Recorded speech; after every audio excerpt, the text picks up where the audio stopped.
The story begins with a typical house in Japan. Airsoft equipment such as a mask, guns and pellets are seen on a table, as well as a photo frame showing a group of people in military uniform. A man stands at the entrance of his house, saying, "Let's go then." The man's name is Koga Daisuke, who is 40 years old. He was your average salaryman who loves survival games.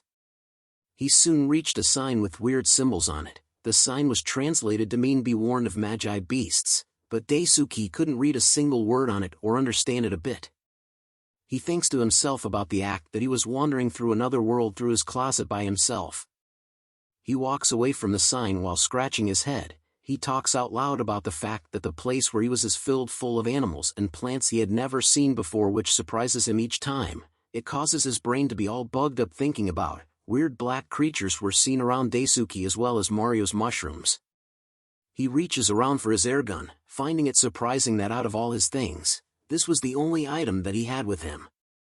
But a rapid thumbing sound was heard from behind, causing Daisuke to turn around to see what it was. He gets the shock of his life seeing a horde of weird creatures holding weapons rushing toward him. The creature screams out loud upon seeing him. They were a bunch of goblins who have low intelligence but moves in packs. A goblin tries to attack Daisuke, but he dodges it easily, shouting out that it was close and wondered what in the world these little creatures were. But goblins didn't stop their attacks and continued to bite at Daisuke's shoulder bag as he tries his best to pull it away from them. When all of a sudden the goblins were sent flying into the air. A little girl dressed in armor and wielding a sword had appeared. She shouts out to Daisuke to hide behind her as the goblins watched their moves. But she tells him to hurry, so Daisuke quickly agrees and went behind her back. He stares at her thinking that she was a girl holding a sword. The little girl yells at the goblins to stop targeting Daisuke as she will be their opponent. Hearing this made the goblins angrier as they screamed out louder. The little girl then prepares her attack, shouting out the words, "O sword, lend me thy strength." 3 of the goblins jump toward her to attack. But she easily cuts them all down with a single swing of her sword. The goblins that tried to attack her were sent flying to the trees. She swings her sword once again and strikes another goblin down. She dodges the attack of one of the goblins that tried to attack her from the back, and counterattacks the goblin with a hit to its stomach. She then bitch slaps another goblin in its face. Daisuke could only stare as he thinks of her as such a cool person, as she caused the other goblins to retreat in fear. She then turns to Daisuke to ask if he was okay. Daisuke then wipes the sweat off his face with his handkerchief, thanking her for saving him back there. She then introduces herself as Lina, a traveling knight. He then introduces himself as Koha Daisuke but tells her to just call him Daisuke. She giggles upon hearing his name as it sounded weird. She then informs him that she was glad that he wasn't hurt and recited a prayer over him, "May the blessings of the mana be granted upon you." A campfire is seen with food being roasted. Lina explains to Daisuke that when goblins formed a pack, they became violent and attacked people and settlements alike. Daisuke takes note of that information as Lina tells him that she was currently stationed at the village nearby to exterminate the goblins in the surrounding areas. Daisuke was impressed to see that her job was to exterminate goblins. He praises her on her ability to talk amiably in an efficient manner, which was a crucial point in business. He chuckles and tells her that he would like her to work in his company if possible. He also complimented the fact that she was young but was properly getting a hold of herself. Hearing these compliments from Daisuke made Lina flustered as she tells him that it was all nothing. She then changes the topic and tells him that she has never seen the clothes that Daisuke was wearing, as those clothes did not exist in this country. She then looks at the airgun that Daisuke brought with him, wondering what that strangely shaped talisman was. Daisuke picks up the airgun and informs her that it was actually a personal use self-defense weapon. Lina was impressed and thought about how Daisuke was going to use it. She images him swinging it at a goblin and thought that it wouldn't do much. Lina then stands up and informs Daisuke that it was dangerous for him to walk all alone in the forest. She wanted to escort him to the village. Hearing this made Daisuke fluster as he tells her that there was no need, but Lina was firm with her decision. She grabs onto his hand and tells him that there was no need to put on an act and that there was nothing embarrassing about being weak. She looks him with her big eyes, telling him that to protect the weak is their duty as knights. Daisuke finally agrees and tells Lina that he will be in her care as they set off before dusk. After walking for a while, Lena points out to Daisuke that they could now see the village. But a few animal shadows soon appeared in the bushes near them. Lena senses this and informs Daisuke that she was experiencing an unknown feeling as she felt that all the animals were trying to avoid something. She grips onto her sword, informing him that there might be goblins nearby. When all of a sudden something came crashing down. A huge stone-like demonic creature with wings had appeared in front of the both of them. Lena was shocked and stunned to see the creature. Daisuke shouts out that it is huge. That's what she said, and knew that the creature was not a goblin at least. The huge creature was revealed to be a gargoyle, a magi beast created by casting sorcery on statues, making them attack people as it louds out a fierce roar. Lena dodges its attack by jumping in the air while telling Daisuke that the creature was a gargoyle. She wonders why such a strong monster like this one was here. But she prepares herself for the fight anyway, as she could not let it rampage in a place like this. Daisuke pops up beside her and asks her if it was going to be fine, as he thinks that they should both run away, but she tells him that the village was nearby. Lena then orders Daisuke to go to the village while she holds off the gargoyle here. Daisuke could only stare as Lena charges forward, shouting out her battle cry, "O sword, lend me thy strength." She then turns into a sideways bay blade and spins to wind towards the gargoyle. Her sword crashes into the gargoyle's arm, but her face was disgusted at how tough the gargoyle was, as her sword couldn't pierce it, and the gargoyle's giant hand was then seen directly above Lena. She sees it and quickly jumps away to avoid it as it came down and crashes the ground below. Lena regains her composure and aims to strike back at it, but her attacks could not damage the gargoyle even one bit. She becomes more flustered as she thinks about how a gargoyle was a monster whose sole purpose was to attack humans and couldn't even fathom what would happen if it ever gets to the village. The gargoyle manages to land a heavy blow on Lena as she was distracted by her thoughts. Daisuke calls out to her in concern as he sees her body fall to the ground. He starts to think that Lena could no longer hold on. He then started to think that he understood the reason why he was granted this ability for times like these. Lena struggles to stand up as she pants hard while recovering from the attack. She knew that she couldn't possibly let herself be defeated here. The gargoyle rushes in to attack her once again, but Lena notices that something was wrong with her body and that she couldn't dodge the attack. All she could do now was just close her eyes from the impending attack. But something hits the gargoyle in the face, causing it to be off-balanced and saves Lena. Lena was surprised to see what it was. It was Daisuke who did the attack as he held onto his airgun with smoke coming out of it. He takes a step forward, talking about how traveling to another and meeting strange monsters, having surprising things one after another. He aims his weapon at the gargoyle and continuously shoots at it while saying that the thing he was most surprised with was his airgun that he held in his hand. His ability was to turn his airsoft gun in this world into an actual real working firearm. Lena shouts out to him with concern as she watches him fight the gargoyle face to face. She recognizes the weapon he was holding as the strangely weird talisman he had shown her earlier. He explains to her about his weapon that it was a Glock 17, a fully automatic handgun manufactured by the Glock company in Austria. Shooting 9mm parabellum rounds, the most prominent characteristic of this gun is its body, which is made of polymer plastics to reduce its weight. Additionally, compared to other handguns, it is very easy to handle, which means it allows the user to instantly counteract the enemy's movement. As Daisuke explained the features of his weapon, he had managed to do tremendous damage to the gargoyle using the American way. Lena shouts out that the gargoyle was faltering. She couldn't believe what she was seeing and think it was unbelievable. The gargoyle turns in pieces of rocks from Daisuke's attacks. Lena was surprised to see it this way, as Daisuke managed to defeat a gargoyle that even multiple veteran knights may not be able to, and he had done it without even using a sword while being alone, almost if it was God's power or American style. The gargoyle falls after Daisuke empties his clips into it. He then rushes to Lena to check on her, but she shouts at him, causing him to be surprised. Lena apologizes to him for being rude until now, and that his overwhelming strength meant that Daisuke was the god of war himself.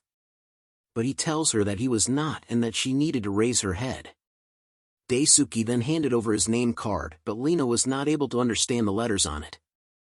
He looks at his watch and figures that it was about time that he returns home. Lena then tells him that she wanted to ask him something. but he informs her that he will return once his work was done at his company. Lena was confused with the word company. Daisuke turns to leave and tells her to hold onto the name card. He soon enters through a gateway and slowly disappeared as Lena wondered who Daisuke truly was. We are now back in modern Japan, where Koga Daisuke, our 40-year-old man, who spends half his income on survival game items and travels to another world right after work, was just your ordinary salaryman. 2 days ago, amidst a survival game where grown men are shooting at each with fake guns, an announcement is heard telling the players that the match will end in 30 seconds. Daisuke was continuously firing his weapon at the enemies as he recalls a memory where a friend was getting married and he told him congratulations. A flashback reveals plates filled with food and beer everywhere. A coworker tells Daisuke that from now on he won't be able to freely use the money he earned, but that it wasn't that bad since he was living for the sake of another. He tells Daisuke that he was a kind and dependable man and that he would find someone right away. Back to the present, Daisuke couldn't believe that he was 40 years old today and wondered if he was definitely at his expiration date already. He blames it on him getting hooked on survival games all the time without realizing as he reloads his weapon. But he continues to return fire at his opponent, yelling out that his heart was still in his 20s. His opponents tried to run away from his attacks as they commented on how he was so op as usual. As he continues to shoot at them, Daisuke couldn't help but wonder about his co-worker's words about living for the sake of another, as he had only done everything for himself till now. He soon finds himself being covered by what he thought was a smoke screen in the confined area he was in, but once the smoke screen was cleared he was startled to see that his surroundings had changed. Daisuke was confused as he wonders where he was, as he was no longer at the survival game place. But a massive stomping sound could be heard that catches his attention. A huge griffin had appeared behind Daisuke with its massive claw reaching out to him. Daisuke screams out upon seeing it and wonders what this huge-ass bird was. The huge-ass bird then roars fiercely into the skies and tries to stomp heavily onto Daisuke, but he manages to leap away from its attack. A voice appears telling Daisuke to fight to his heart's fill. He looks around wondering where the voice or person talking to him was. The voice continues to speak to him, telling Daisuke it has given him the power to fight and to use it well. Daisuke was alarmed to see that his weapon began to glow brightly in front of him. He unloads the magazine from his rifle and sees that real bullets were present inside it. Daisuke was shocked to see that his airsoft gun had turned itself into an actual real firearm. It had become an actual M4 carbine, one of the most commonly used assault rifles in the world, which has a chambering of 5.56mm NATO rounds. A gun that is able to shoot in 3-round burst mode. You guys would know it from CSGO. Daisuke primes himself to attack the huge-ass bird, knowing that he had trained himself in firearms control during training sessions, but wondered if the weapon would even work against a creature of that size. But a determined look filled his eyes as he cast away his doubts. He aims the gun fully believing in its firepower, and he then unleashes a heavy wave of bullets toward the huge-ass bird. The huge-ass bird decides to back away after experiencing the power of America in the form of bullets. Daisuke was surprised to see that it was running away. A person appears beside him telling him that he was truly splendidly summoned one. Daisuke was shocked by the sudden appearance and wonders who it was as he turns his head real quick. A girl appears and introduces herself as Krim, the observer of this world.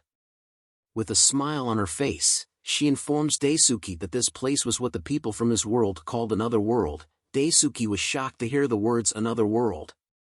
Krim then explains to him that she had made certain of his abilities by using the griffin from before. She had traveled through worlds in search of battle-hardened strong people like him. Daisuke tries to explain to her that the survival games he took part in were simply games, but Krim assures him that his abilities were the real deal. She then tells him about how it was not just his fighting skills but also the redeemable qualities of his inherent goodness, and above all that the heart that has never turned away a person in need. Hearing this stunned Daisuke for a moment, until a sweat drips down his face as he noted that she was being quite specific.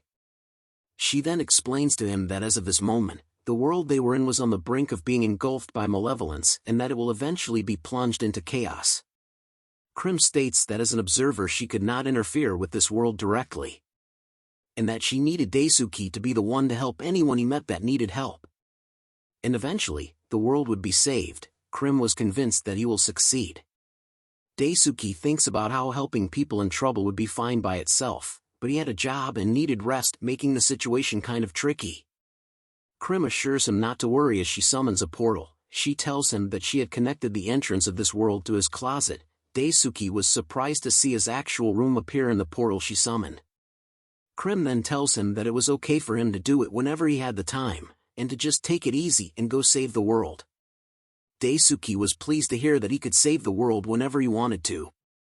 Krim then asks how her proposal sounded. Daisuke turns to her to reply, telling her that he understood these kinds of work conditions and that he had no problems.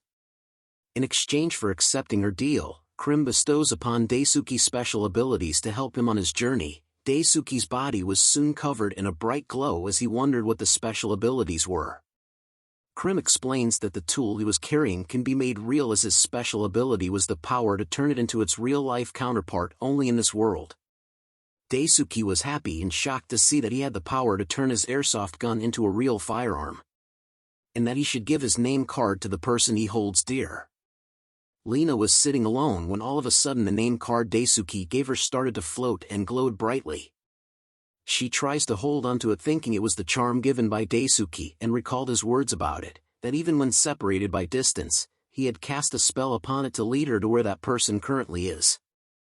Daisuke then appears from the gate beside Lena. He tells her sup as Lena was caught by surprise by his sudden appearance. He tells her that she did great, making Lena happy as she was glad that he had really returned.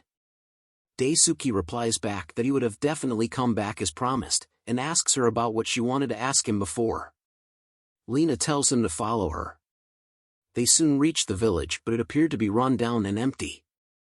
The villagers were hiding and soon spotted Lena. They came out from their hiding spots and circled Lena while praising her. A child called Rocco tells her that they were glad for her to return safely. Lena assures the little man that she was fine, as she was really strong after all. Lena explains to Daisuke that until this very moment, the village was being controlled by a tamer.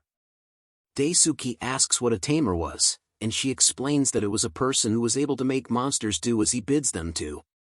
Half a year ago, this very man placed his sights on this village's harvest, and attacked it using the hordes of powerful monsters at his disposal. The villagers fought against him, but they could not hold their ground against the monsters. The girls were taken, and money and food reserves alike were constantly taken away. Lena happened to pass the village during one of her journeys, and in order to save the village, she had once challenged Murdoch. A flashback is shown as Lena battles Murdoch's monsters, telling him to release the village and its hostages. But Murdoch tells her that she looked like she had some skills, but her strength was nowhere near enough while holding onto the girls as hostages. As she continued to battle the monsters, Murdoch tells her that he was free to do anything to the women in the village. He will never let go of this luxurious life. He comments that in this world the strong one is the victor, which otherwise meant him. He orders his lizard men to attack Lena.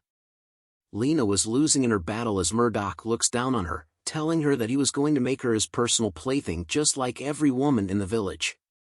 Lena was hurt from being attacked by multiple monsters and decided to run away.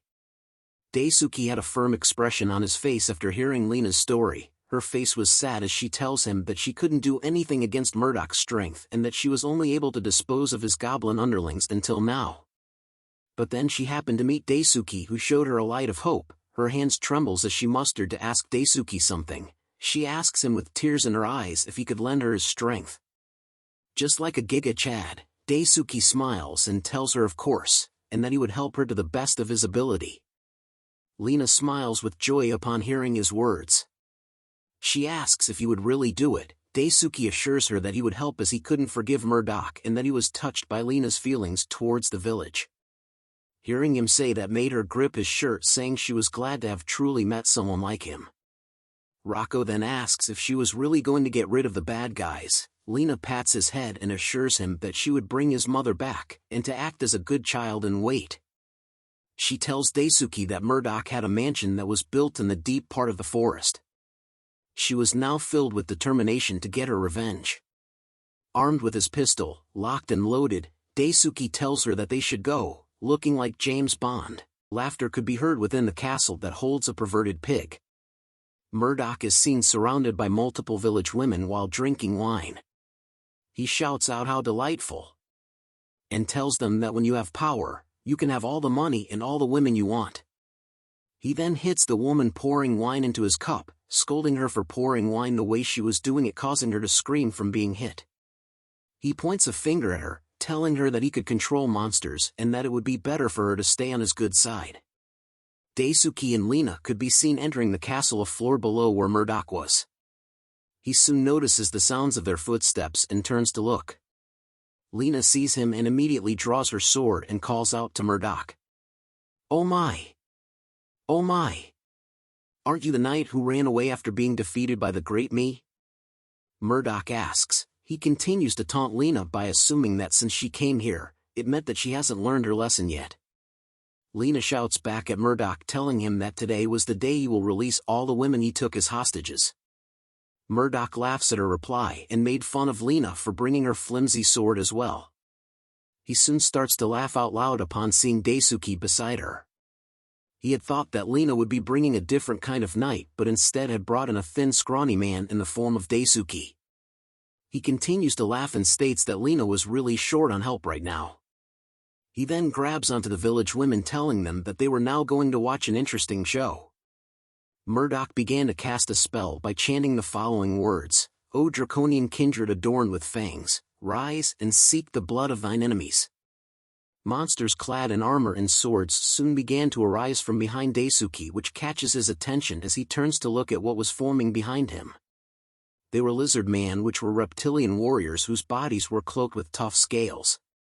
Daisuke screams in a panic at the approaching lizard man, shouting that it was a lizard who has weapons and is running at full speed toward them. The lizard man shows a smile while sticking its tongue out. Murdoch commands his lizard man to go forth and turn Daisuke and Lena into minced meat. The village women who were hostages called out to Lena in concern as they could only watch the battle unfold from above. Lena's mind was filled with the thoughts of the little kid from the village who wanted to be reunited with his mother. As the battle had started, Lena immediately began to chant her prayer with the following words: "O sword, grant me thy strength." After chanting her prayer, she begins to strike back against the lizard man, and soon uses her skill turning slash to transform into a human Beyblade, striking the lizard men down with ease. But another lizard man appears from behind her. Lena manages to block the attack just in time. The lizard man smiles at her as it pushes its blade harder against Lena's sword. Lena's face was filled with struggle as their blades continued to collide. But something knocks the lizard man away from Lena in an instant. It was revealed that the attack had come from Daisuke and his power of America, as his pistol emitted smoke from being recently fired. He continues to unleash the power of freedom onto the lizard man. Seeing this weird power shocks Murdoch as he watches the battle from above. He thinks about what that power was as Daisuke was releasing powerful spells that even he didn't know about. Murdoch continues to watch Daisuke fire upon the lizard man and was alarmed as he was doing it without chanting. It was as if Daisuke was shooting arrows that were invisible to the naked eye. Lena could only stand in awe and exclaimed that Daisuke was really amazing.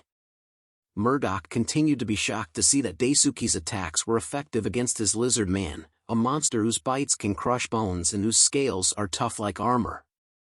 He looks at Daisuke firing his weapon and wonders why a powerful monster like the lizard man was being beaten so easily by a strange-looking scrawny man. The village women were amazed and started talking amongst themselves upon seeing this sight. Murdoch shouts at Daisuke, asking who he was and whether he was a sorcerer or perhaps even a spirit user.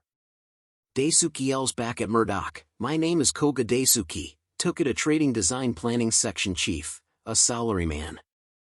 Murdoch was confused upon hearing Daisuke's introduction, as he wondered what a salaryman was and he had never heard of such a class before. As Daisuke continued to fire upon the lizard man, he noted that even though the situation was beyond his expectations, with this level of enemy Daisuke didn't think he would have any problems. Daisuke continues to unleash the power of America onto two more lizard men who could not defend against his attacks. Seeing that his lizard man was losing, Murdoch decides to leave and calls his lizard man useless. As he continues to run away, Murdoch decides that he needed to get something else from his private collection instead. He soon arrives in front of a jar and noted that once he uses this one, it would be the end for Daisuke and Lena. Murdoch soon starts to chant another spell onto the jar with the following words: "O avaricious ruler of earth, devour as you please." As the lizard man continued to attack Daisuke, it screams at him, but Daisuke's attacks causes it to block his attacks, but weird tentacles soon appear behind it. The tentacles soon wrap themselves around the lizard man and pull it away from Daisuke, which causes him to be confused. He soon sees that a giant plant-eating monster had been summoned and had pulled on all the nearby lizard men, eating them in the process. The newly summoned monster was called the Man-Eater, a large type of carnivorous plant capable of self-motion and possessing intelligence to trap animals and other living beings. Lena informs Daisuke that it was a carnivorous plant, as both she and Daisuke stood still in shock at this sight. Meanwhile, Murdoch was laughing as he tells them to have a taste of his prized collection. Lena then unleashes a powerful downward strike onto the man-eater towards one of its tentacles. Her attack leaves a deep cut, but it soon begins to heal itself. Lena was alarmed to see that the man-eater could regenerate its wound. Futile. Swords will not work against it, the wounds will instantly regenerate, Murdoch shouts.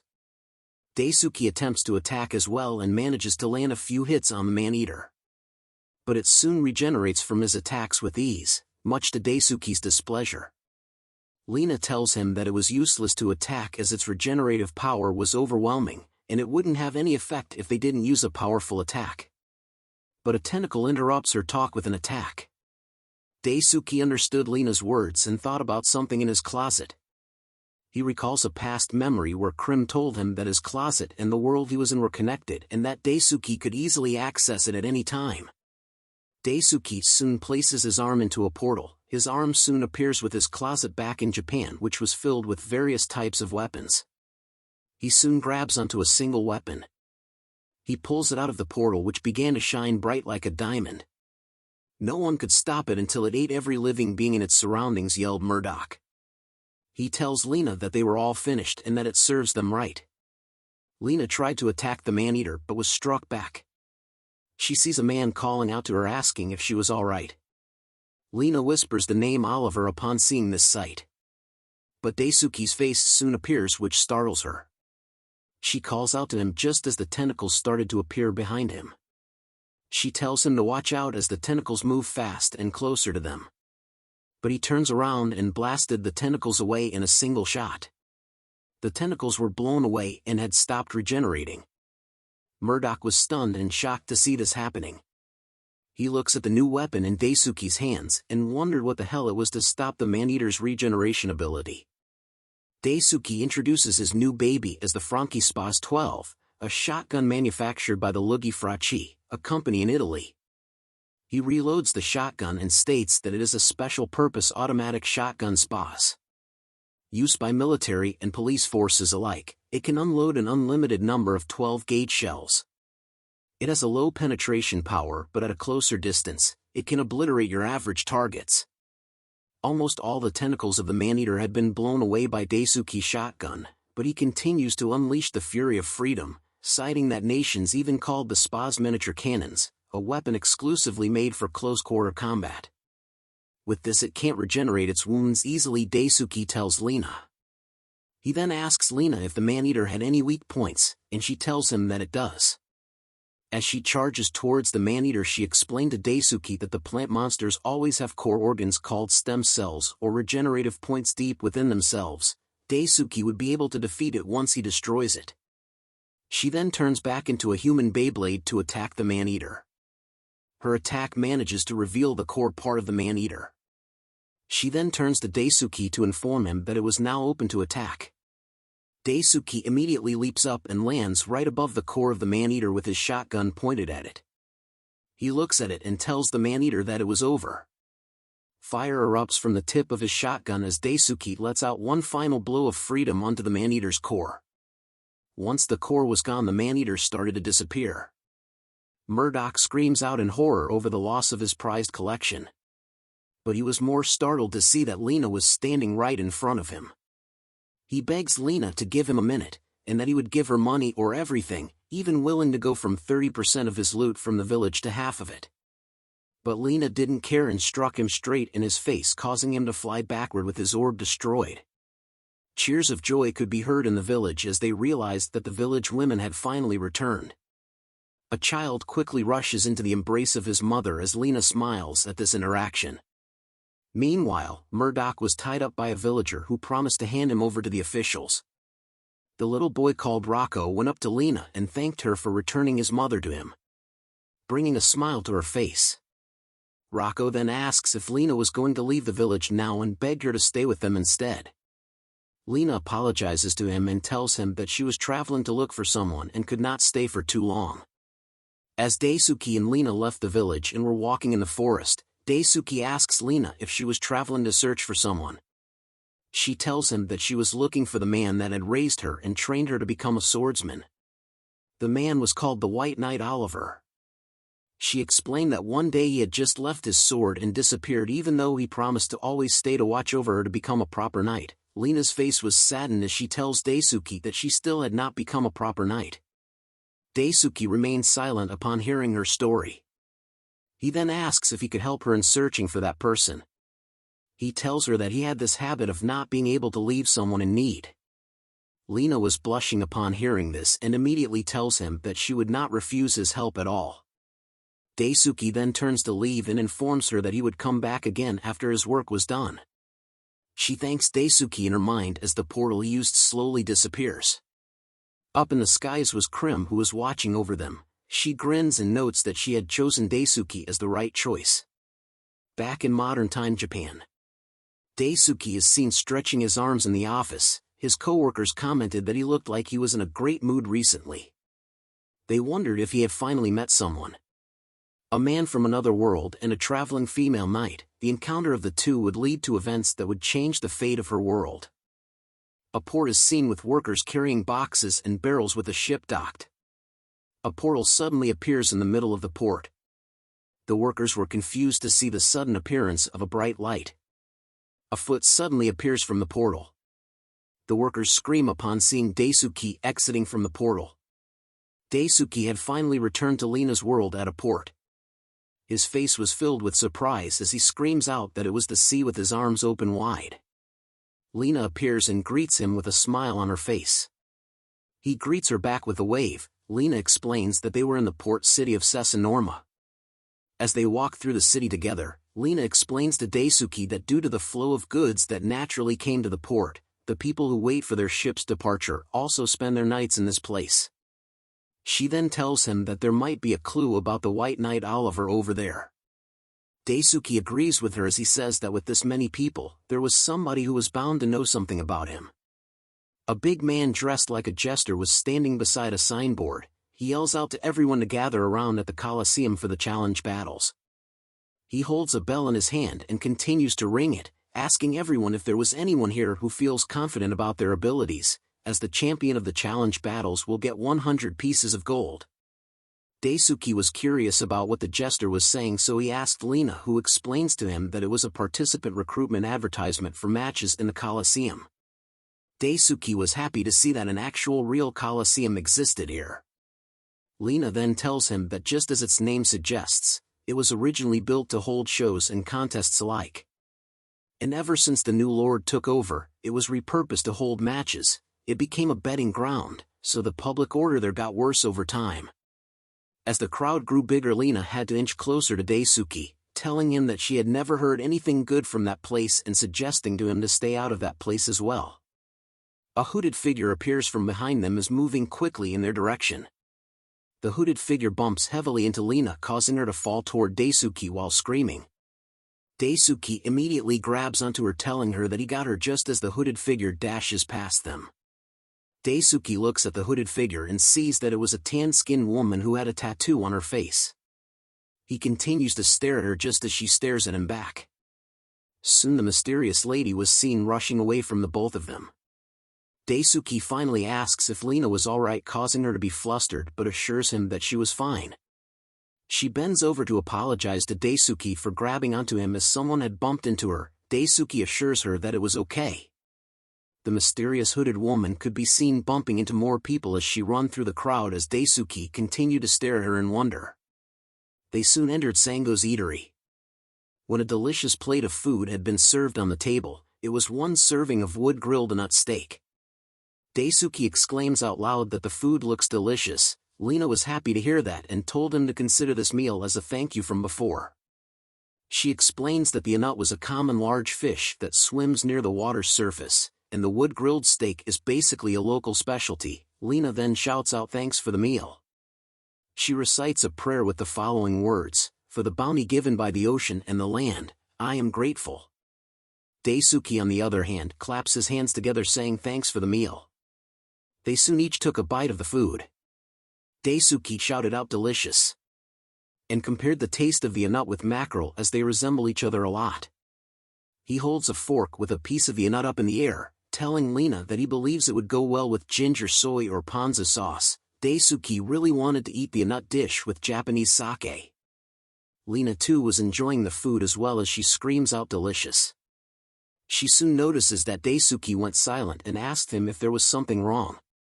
He commented that Lena's face became like that when she smiled. Hearing this from Daisuke made her fluster as she asks him if he finds it weird. Daisuke chuckles upon hearing that response and tells her no. As they continued their meal, Lena tells him that today was her treat and wanted him to order as much as he liked. But she soon notices that something was wrong. Lena began to look all over the table and at the ground in a panicked manner, causing Daisuke to call out to her in concern. With tears in her eyes, she tells Daisuke that her wallet had gone missing, which shocks him. Lena then recalls the mysterious hooded figure that had bumped into her before, wondering if that was the moment her wallet was stolen. A tan-skinned woman with long ears and a tattoo on her face was tossing a bag of money in the air, noting that the knight who was Lena was surely loaded.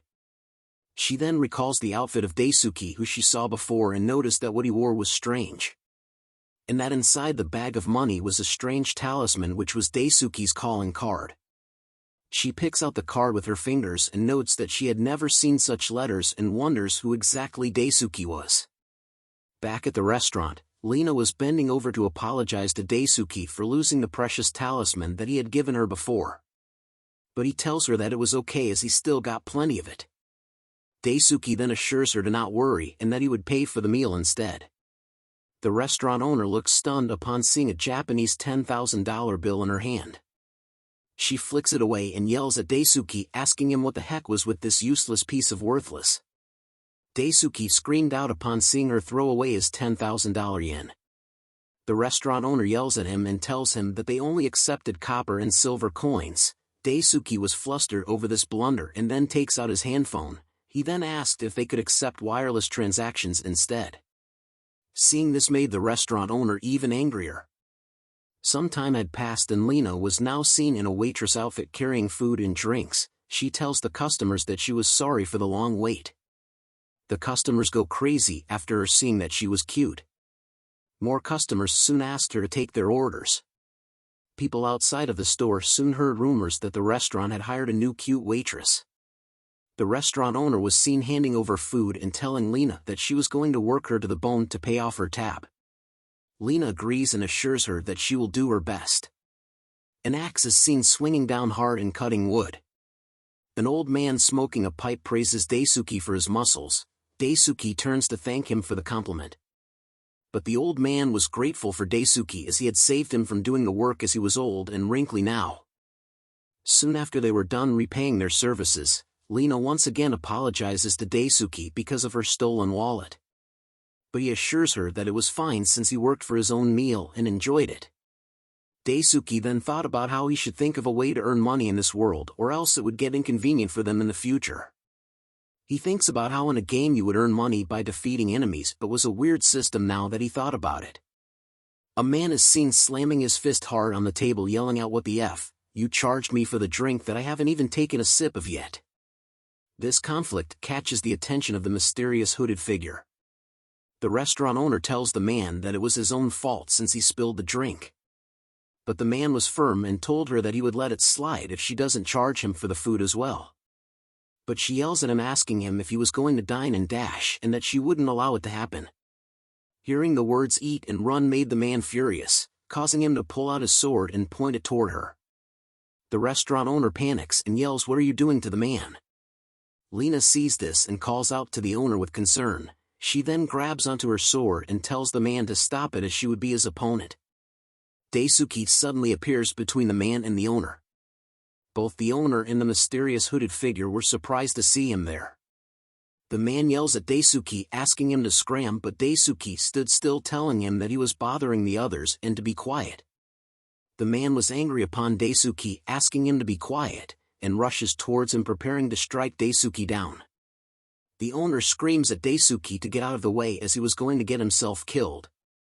But once again the power of America reveals itself as Daisuke shoots the sword out of the man's hand. The man holds his arm in pain after having been shot by Daisuke. The mysterious hooded figure was stunned to see what had just happened. Lena rushes over to Daisuke with concern, but he assures her that he was fine. He informs her that he had shot the man with a rubber bullet. A past memory with Krim showed that she had explained to Daisuke that aside from being able to turn his airsoft guns into real firearms, he would be able to use any munition type at will. Daisuke was surprised to learn that and remarked that it was convenient. Krim tells him to use it as he sees fit. Back at the restaurant, the other members of the man's group join to attack Daisuke. But Daisuke manages to defend himself by shooting at them. He explains that this type of munition, which is made out of rubber, was developed in order to suppress riders.